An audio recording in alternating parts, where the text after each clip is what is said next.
बीमारियां दो तरह की होती हैं, एक वो जो फैलती हैं, बढ़ती हैं, जैसे ट्यूमर है, सिस्ट है, कैंसर है, जो चीज़ें फैल जाती हैं, इकट्ठा हो जाती हैं, एंजियोजेनेटिक डिजीज़ बोल सकते हैं।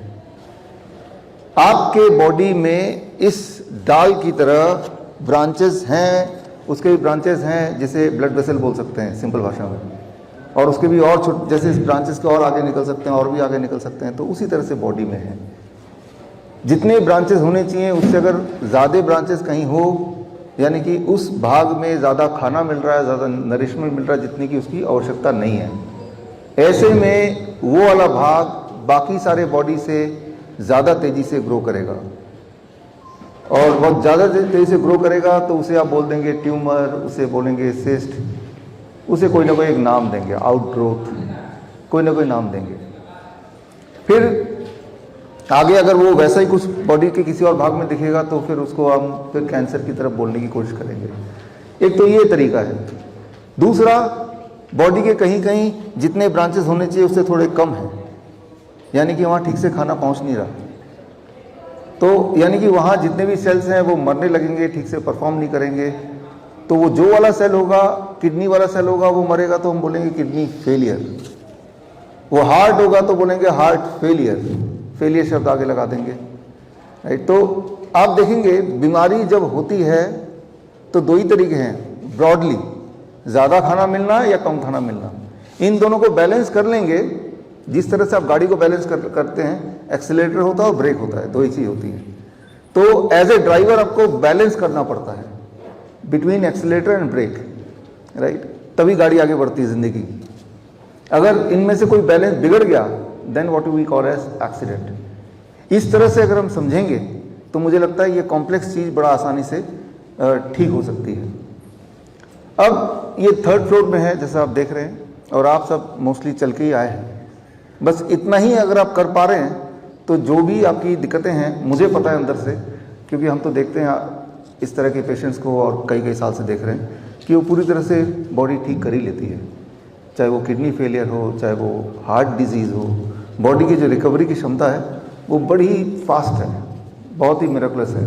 लेकिन उसको समझने के लिए आपको इसको समझना पड़ेगा। तो आज समझाने पे टाइम बिताते हैं। एक तरह से समझ आप सबकी है, वो समझ जो अब तक की बनी हुई है, जिसके बेसिस पे ये रिपोर्ट बना है। एक समझ आज जो हमें करना है उसके बेसिस पे हम बनाएंगे।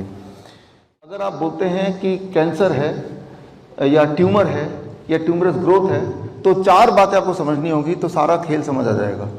बना कैसे, रहेगा कैसे और जाएगा कैसे, और वो सारा कंट्रोल आपके हाथ में आएगा। तो इसको समझते हैं। इसको समझने के लिए जो नियम आपको, पहला नियम आपको समझना पड़ेगा, that is rule number 1।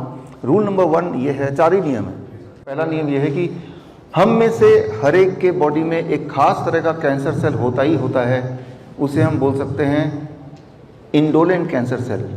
Indolent cancer cell मतलब ऐसे कैंसर सेल जो बॉडी में तो है, लेकिन उसकी वजह से ना तो हम मरेंगे, ना बीमार पड़ेंगे, ना वो आपको परेशान करेगा। इस कछुए की तरह मैं बोलता हूँ तो टॉर्टोइस काइंड। मानो एक कछुआ इस कमरे के कोने में, ये कमरा आपका बॉडी है या बॉडी का कोई अंग है, और कछुआ यहाँ पे पड़ा हुआ है, तो यहाँ पड़ा रहेगा, वो हमें लेक्चर में डिस्टर्ब नहीं करने आएगा, सोता रहेगा। वो जिंदा तो है, राइट, कुछ ना कुछ खाता भी होगा, लेकिन एज इट इज हमें कोई तकलीफ नहीं देगा। तो इस तरह के कैंसर सेल हम में से हर एक के बॉडी में होता ही है। प्रतिशत में अगर बात करें तो जो लोग 40 से ऊपर हैं, ऐसे लोगों के जो मैन अमंग द मैन 70% के प्रोस्टेट में ये कैंसर मिलेगा ही मिलेगा, इंडोलेंट।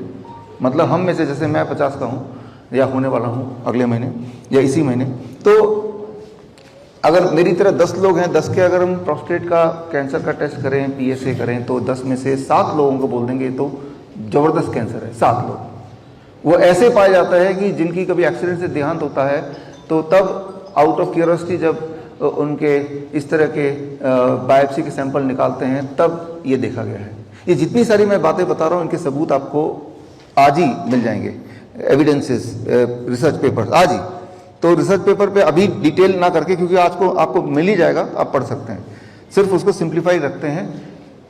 40% महिलाओं के ब्रेस्ट में इस तरह के कैंसर से मिल ही जाएंगे।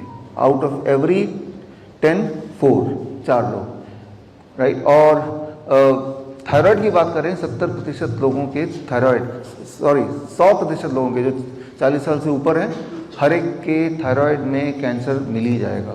ये अभी तक का जो एविडेंस है वो ये कहता है।